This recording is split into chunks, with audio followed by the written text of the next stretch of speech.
आई coverage, रहस्य की खोज।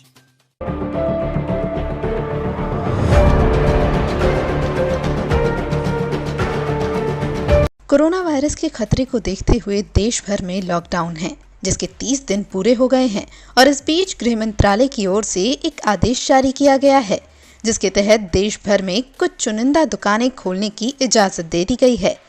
लेकिन इस आदेश को लेकर आम जनता से लेकर दुकानदारों में कुछ कंफ्यूजन बन गया। लेकिन अब खुद मंत्रालय की जॉइंट सेक्रेटरी पुण्य सलीला श्रीवास्तव ने खुद इन सारे कंफ्यूजन को दूर किया है। उन्होंने न सिर्फ सरकार के इस आदेश का पूरा मतलब समझाया है, साथ ही बताया है कि कौन सी दुकानें खुलेंगी और कौन सी नहीं और किन स्थितियों में। कल गृह मंत्रालय ने आदेश पारित किया है, जिसके अनुसार ग्रामीण क्षेत्र में सभी प्रकार की दुकानों को खोलने की अनुमति है, सिवाय शॉपिंग मॉल्स के। शहरी क्षेत्र में जो एरियाज कंटेनमेंट जोन्स में नहीं आते हैं, वहाँ पर कुछ प्रकार की दुकानों को खोलने की अनुमति है, जैसे कि नेबरहुड शॉप्स, अड़ोस पड़ोस में जो दुकानें होती हैं, रेजिडेंशियल कॉम्प्लेक्सेस यानी कि आवासीय परिसर में जो दुकान है, या जो स्टैंड अलोन दुकान है जिसके आसपास और दुकानें नहीं हैं। मैं स्पष्ट करना चाहती हूँ कि जो हेयर सैलून्स हैं या बार्बर शॉप्स हैं, ये सेवाएं प्रदान करती हैं। अभी हमारा आदेश सिर्फ उन दुकानों के लिए है जहां सामान की बिक्री होती है। क्या रहेगा मैम? अभी बार्बर शॉप्स और हेयर सैलून्स खोलने की अनुमति नहीं है।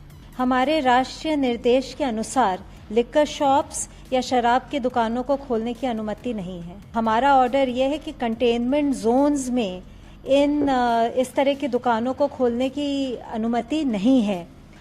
ये हर राज्य सरकार को निर्णय लेना है कि वो किस प्रकार कंटेनमेंट जोन के बाहर इन एक्टिविटीज़ को, इन गतिविधियों को रेगुलेट करे।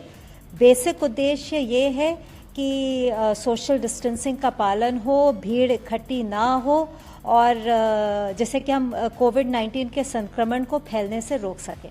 जो शॉप्स आइटम्स बेच रही हैं वो शॉप्स तो खुली रह सकती हैं, लेकिन अगर वो शॉप सर्विसेज प्रदान कर रही हैं जैसे हेयर कटिंग या ब्यूटी ट्रीटमेंट या स्पा वगैरह, उनको अभी खोलने की अनुमति नहीं है।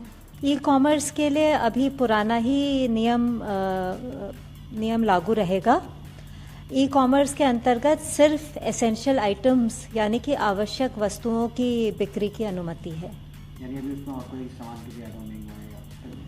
नहीं, अभी ई कॉमर्स के अंतर्गत कोई और सामान का ऐड ऑन नहीं हुआ है। सरकार की तरफ से दी गई इस रियायत में संक्रमण फैलने से बचने के लिए भी कुछ शर्तें हैं। दुकानदारों को इन चीज़ों का ध्यान रखना है कि वे सोशल डिस्टेंसिंग के नॉर्म्स फॉलो करें, कर्मचारी मास्क पहने और जो हमारे स्टैंडर्ड हेल्थ प्रोटोकॉल हैं और जो स्वच्छता नियम है उनका वे अनुपालन करें। हालांकि गृह मंत्रालय की जॉइंट सेक्रेटरी ने ये साफ किया है कि केंद्र की तरफ से दी गई ये राहतें किस राज्य में लागू होंगी, इसका फैसला राज्य सरकारें खुद करेंगी। पहले भी बताया था, जो आपदा प्रबंधन अधिनियम के अंतर्गत जो गृह मंत्रालय के आदेश हैं वे सभी राज्य सरकारों के लिए अनिवार्य हैं। राज्य सरकार इन आदेशों को डाइल्यूट नहीं कर सकती, इनमें जो प्रतिबंध लगाए गए हैं उनको डाइल्यूट नहीं कर सकती, पर अपनी स्थानीय ज़रूरतों के अनुसार उनको और स्ट्रिक्ट या सख्ती से पालन कर सकती है। सरकार की तरफ से लॉकडाउन में वक्त वक्त पर मिल रही रियायतों में एक बात की अपील बार बार हो रही है कि सोशल डिस्टेंसिंग यानी फिजिकल डिस्टेंसिंग जरूर बनाए रखें और मुंह पर मास्क लगाकर ही बाहर निकलें। कोरोना वायरस के संक्रमण के कारण 1 महीने से अधिक का समय लॉकडाउन में बीत जाने के बाद अब उत्तर प्रदेश में भी दुकानें खोलने पर विचार हो सकता है। सीएम योगी आदित्यनाथ ने अपनी कोर टीम के साथ बैठक में स्पष्ट आदेश दिया है कि प्रदेश में 30 जून तक कहीं पर भी कोई भी सार्वजनिक सभा नहीं होगी।